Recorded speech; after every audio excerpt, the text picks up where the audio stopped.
Welcome back. What a big conversation we're having today. Our next guest, Bethany Joy Lenz, is best known for her role portraying Haley James Scott on the hit show One Tree Hill.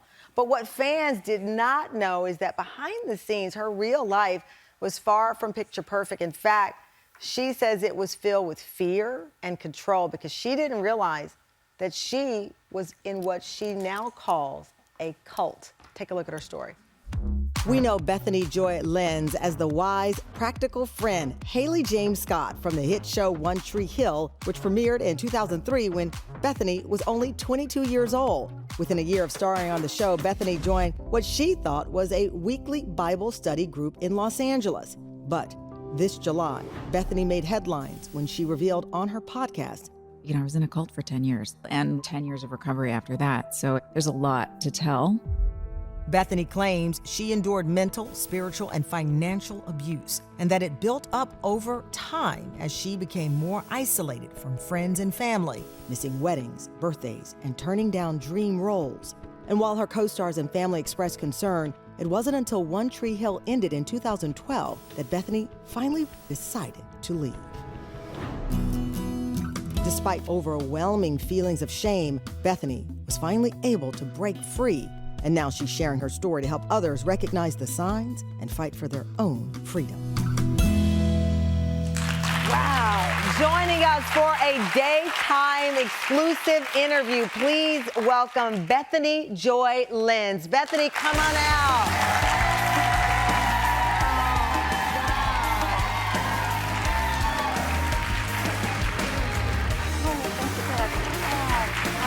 Thank you. Have a seat.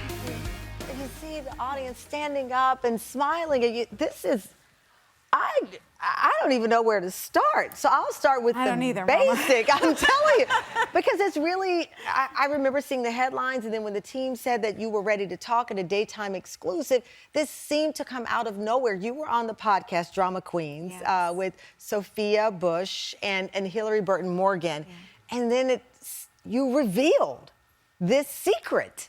When you went on, had you planned to talk about it? No, well, here's what's funny is that I had actually mentioned it several times on the show over the previous 5 to 6 months beforehand, and I had sort of launched it in like a little soft, yeah, it was a little uncomfortable. Yeah, the group was a little abusive. Yeah, and I started to just kind of drop it in, and nobody ever said anything. So I was like, okay, cool. This is just kind of a normal thing. And so when I mentioned it on that particular episode of the podcast, it, for me, was just saying something I felt like I had said before. Right, so in your mind, you'd been like mentioning this in passing. Yeah.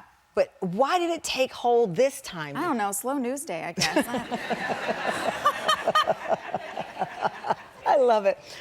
Is it because maybe the way it seemed like it came out stronger that time where, no, this is not a little group that might have been, this was, I believe, a cult. Yeah, I believe so.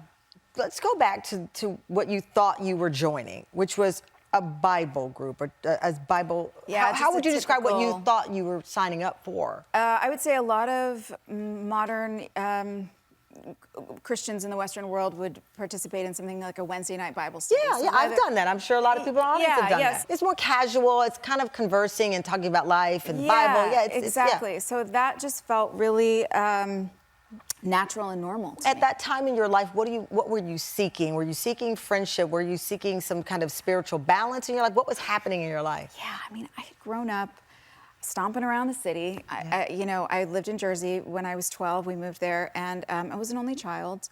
And my parents, who are wonderful people, had their own things going on. And so in a lot of ways, I felt like I didn't have a huge connection to family or community, and we moved a lot.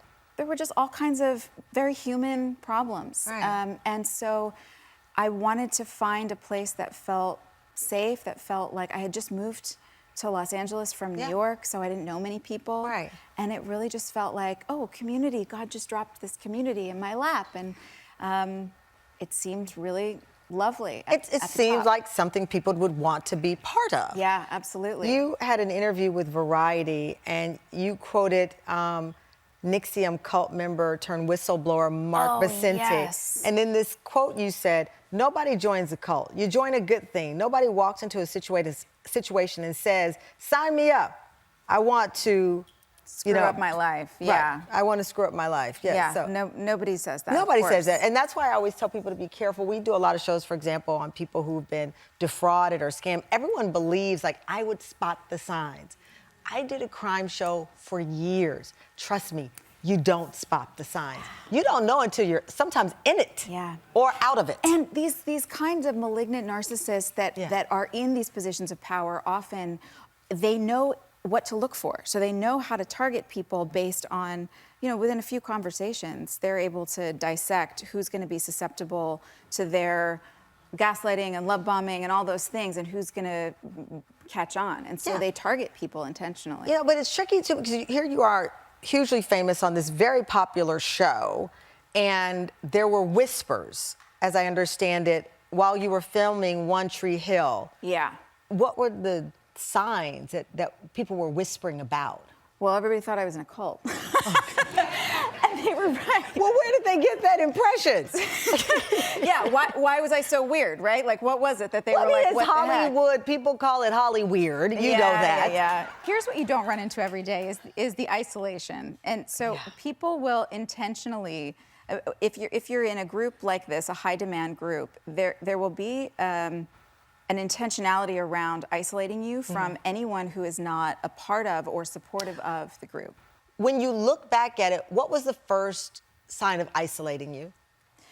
It was my parents first. They would have questions like, "You're spending all your time with these people," and there's a sense of superiority that starts to kick in when you feel like, oh, I've found something really special. I've found something that nobody else has. So you guys don't get it. I'm over here. We're over here doing the work, and you guys don't get it. Exactly. Like were they saying like, don't hang out with people? Were they? How were they peeling you away? Yeah, it comes out more like, we love them. They just don't understand. We just need to pray for them because they just don't understand.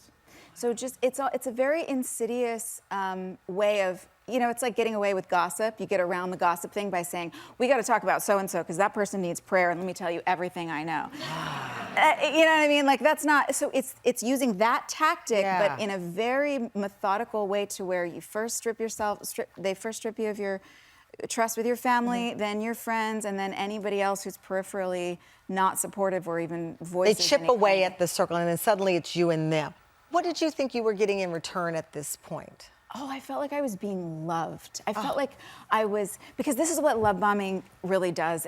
They start to convince you that you're amazing, you're wonderful, and then they tear you down, and they'll start picking at every little thing that they can figure out. And so they'll point those out and tear you down until you just feel like nothing.